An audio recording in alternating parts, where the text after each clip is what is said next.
Magandang gabi po sa ating lahat at welcome po muli sa ating evening devotional. At sa gabing ito, tayo po ay pangunahan ni Sister Daniela Ross. Ngunit bago po yan, tayo po muna ay mag-awitan ng ating opening song at opening prayer naman po ng kung sino po ang pwedeng makapag-opening prayer po dito sa kasamahan ko po sa Zoom. At pagkatapos ng opening prayer, saka po natin mapapakinggan ang ating speaker. At ngayon po, tayo po muna ay mag-awitan ng ating opening song.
Tayo pong lahat ay manalangin. Ama naming banal, nasa kataas-taasan ng mga langit, kami po lubos na nagpapasalamat sa inyong paggabay at protection po sa amin sa buong araw na ito.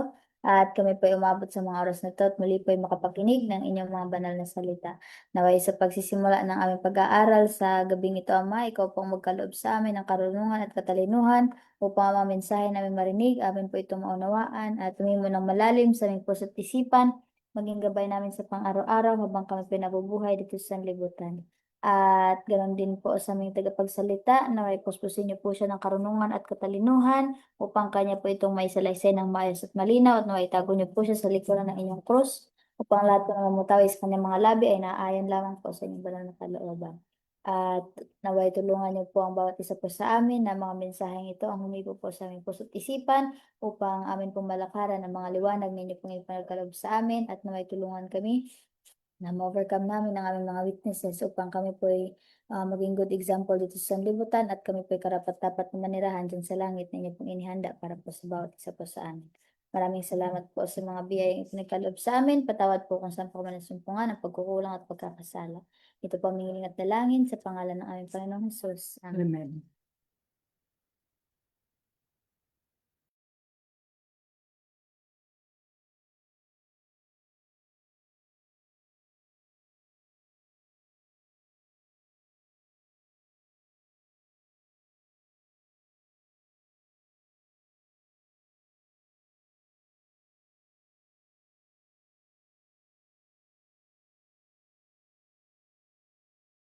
So, a pleasant evening to all of us.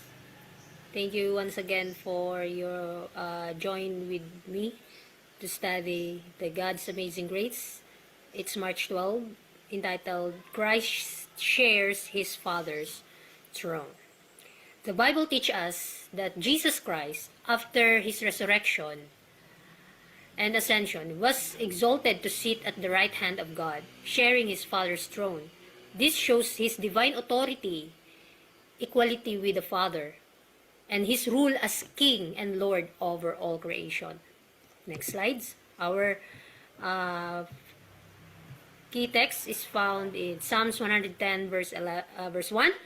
The Lord said unto my Lord, Sit thou at my right hand, until I make thine enemies thy footstool. This verse refers that the Lord refers to God the Father, and my Lord refers to the Messiah whom David calls Lord, showing that the Messiah is greater than David himself. And sit at my right hand, it means that sharing God's throne, authority, and honor. And until I make thine enemies thy footstool, pointing to Christ's ultimate victory over all opposition, including sin, death, and Satan. So, Jesus himself applied this verse to show that the Messiah is more than just David's descendant. So, he is divine, according to Matthew 22:44. And Peter preached it at Pentecost to prove Christ's exaltation after his resurrection. In Acts 2:34-36 and Hebrews 1:13 echoes it to show that Christ's superiority over angels. So this verse also assures us that Christ reigns now at the Father's right hand. His enemies will be defeated. Those who belong to him will share in his victory and reign. In short, Psalms 110 verse 1 is a prophecy fulfilled in Jesus Christ, showing his divine authority and eternal kingship. Next slides. The love of the Father toward a fallen race is unfathomable, indescribable, without a parallel. So grabe yung pag-ibig ng Diyos, walang kapantay. This love led him to consent to give his only begotten Son to die, that rebellious man might be brought into harmony with the government of heaven and be saved from the penalty of his transgression. So, ang pag-ibig ng Ama sa atin, tayong mga nahulog, no? Na grabe, no, for humanity, the love of God for humanity is beyond anything. Walang kapantay. We can measure or compare. We cannot measure or compare. Even though people, tayong mga tao, nadidisobey natin ang Panginoon and turn away from Him, His love didn't stop. Instead, He made the ultimate sacrifice. Can we imagine na gaano tayo minamahal ng ating Panginoon? Patuloy pa rin natin siyang sinusuway. He allowed His Son, Jesus, to die so that humans could be forgiven. Ito yung biyaya ng Ama sa atin para tayo ay mapatawad. Through Jesus' death, people can be restored to harmony with God's will and be saved from the punishment that sin brings. So wag na po tayong magkasala, mga kapatid. Sikapin natin na maiugnay yung ating kalooban sa kalooban ng ating Panginoon. Kasi yung pagpapatawad niya, it's not just about forgiveness. It's about being brought back into a relationship with God. Hindi ka niya patatawarin hanggang doon na lang, kundi babaguhin ka at dadalhin ka doon sa paanan ng Panginoon. It's about being brought back into relationship with Him. living in peace with his way, and experiencing freedom from guilt and fear. The Son of God stepped down from his loyal throne, and for our sake became poor, that we through his poverty might be rich. He became a man of sorrows, that we might be made partakers of everlasting joy. God permitted his beloved Son, full of grace and truth, to come from a world of the indescribable glory to a world marred and blighted with sin, shadow with the shadow of death and the curse. So can we imagine, mga kapatid? Grabe yung pag-ibig ng Panginoon. Jesus, the Son of God, left his throne in heaven and chose to live in poverty on earth so that we could gain true spiritual riches. That's why he is our example.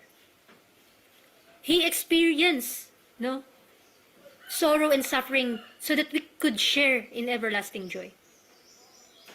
Siya ay naging dukha para tayong mga dukha ay maging mayaman. That's why God allowed his beloved Son, full of grace and truth, to leave the glory of heaven and come into a world broken by sin, death, and the curse. This shows that the depth of God's love and the incredible sacrifice made for humanity. How wonderful love, mga kapatid. Next slide. Since Jesus came to dwell with us, we know that God is acquainted with our trials and sympathize with our griefs. Nakakaalam siya sa ating mga paghihirap. Nagbibigay siya ng simpatiya sa ating mga kalungkutan. That's why every son and daughter of Adam may understand that our Creator is the friend of sinners.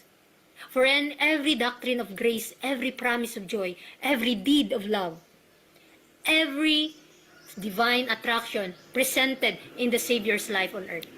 We see God with us in Matthew 1:23. That's why because Jesus came to live among us, we can be sure that God understands our struggles and feel compassion for our pain. That's why every human being can know that our Creator is not distant but is a friend, or he is a friend of sinners. He is a friend to sinners in every teaching of grace, every promise of joy, every act of love. Pinapakita ng ating Panginoon sa pamamagitan ni Kristo, nararamdaman natin na kasama natin ang Ama. That's why by his humanity, Christ touched humanity.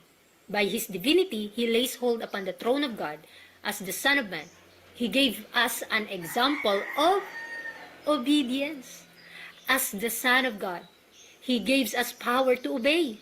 The child of Bethlehem, the meek and lowly Savior, is God manifest in the flesh.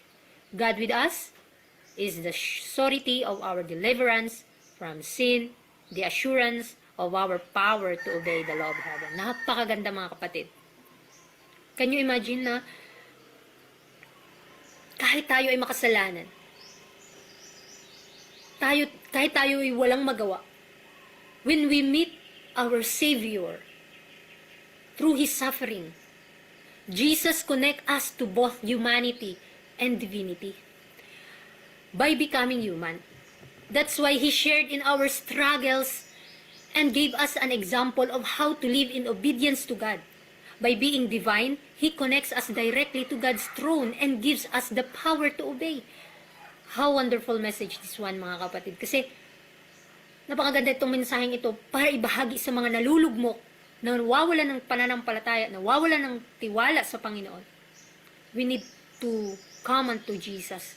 We need to come unto Jesus because he is full of grace and truth.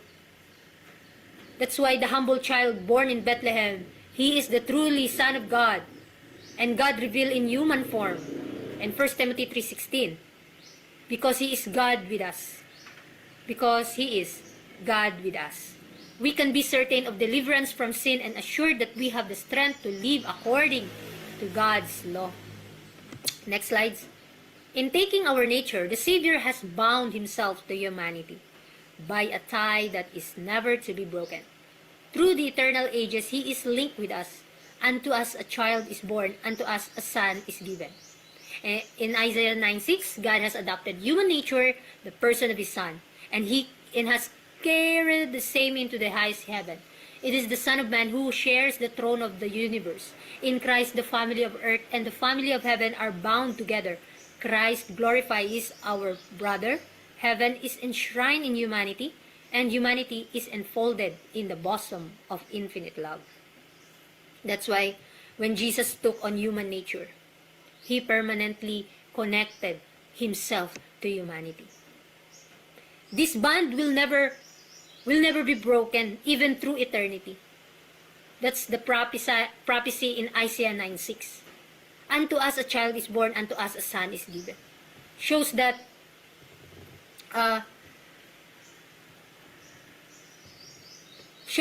God adopted human nature in His Son and carried it into heaven itself. So now, the Son of Man shares the throne of the universe. In Christ, heaven and earth are united. Kaya wag po nating sasayangin ang mga pagkakataon na pwede pa tayong maglingkod sa Kanya.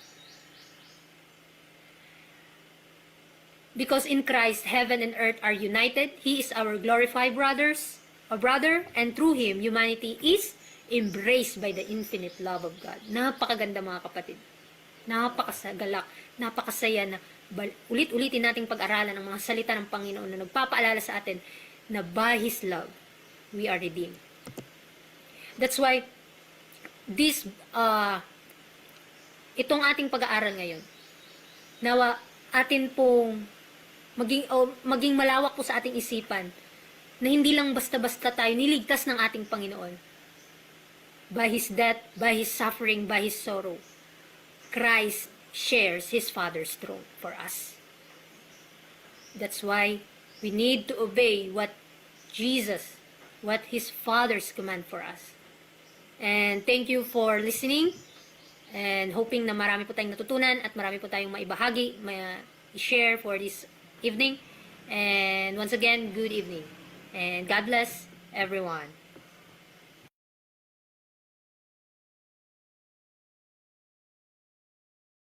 Maraming salamat, Sister Daniela, sa napakagandang mensahe na ibinahagi niya sa atin. So doon, tayo ay pinaalalahanan muli ng ating Panginoon na huwag nating sayangin yung pagmamahal na ibinibigay niya sa atin. Ang sabi doon, His love is indescribable. So walang makapantay sa kanyang pagmamahal sa atin. Huwag po nawang sayangin natin iyon kasi lahat ginagawa ng ating Panginoon para tayo ay maligtas at para tayo ay makapunta sa langit at makaupo tayo sa kanyang tabi. So, palagi natin yang pakatandaan sa pang-araw-araw natin na pamumuhay. So, sa mga kasamahan ko po dito sa Zoom, meron po ba kayong mga karagdagan? At sa mga nanonood po sa Facebook Live, pwede nyo lamang po i-comment ang inyong insight at inyong mga natutunan sa devotional natin ngayong gabi.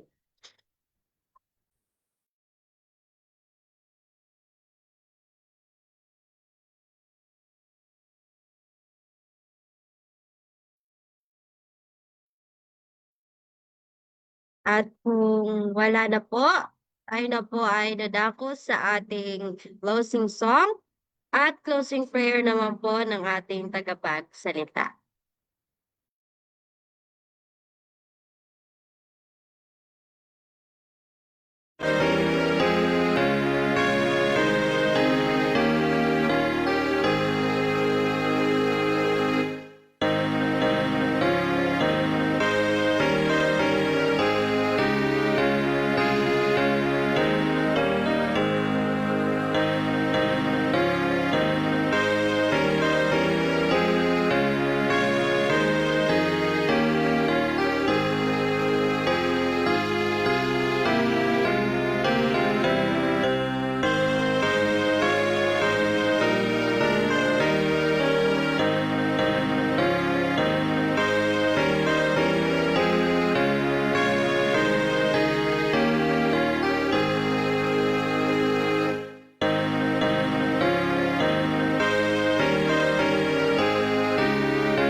po ako.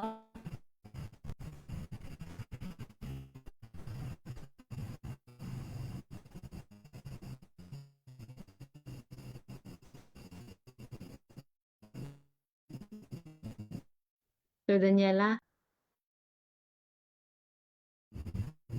Ready po ako. Opo. Okay. So, let's pray.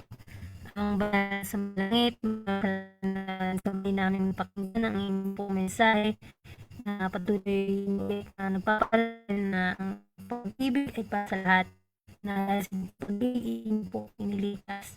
Ang galing na ito yung may buhay ang mga katotohanan, ang hindi maya, mga sakripisyo ng inyo po na napanagumpayan.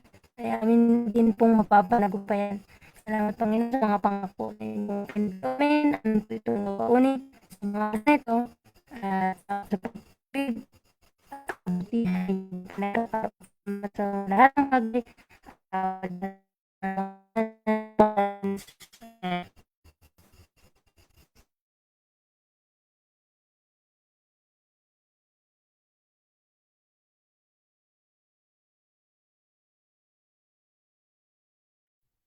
Maraming salamat sa ating tagapagsalita sa kanyang ibinahagi sa atin at maraming salamat din po sa inyong pakikinig at pag-join sa ating evening devotional at lalong-lalo na po sa mga nanonood sa live. Nawawag po kayong magsawa sa pakikinig at pag-join sa atin sa ating morning devotional alas 5 ng umaga at sa evening devotion naman po sa ganap na alas 6 ng gabi.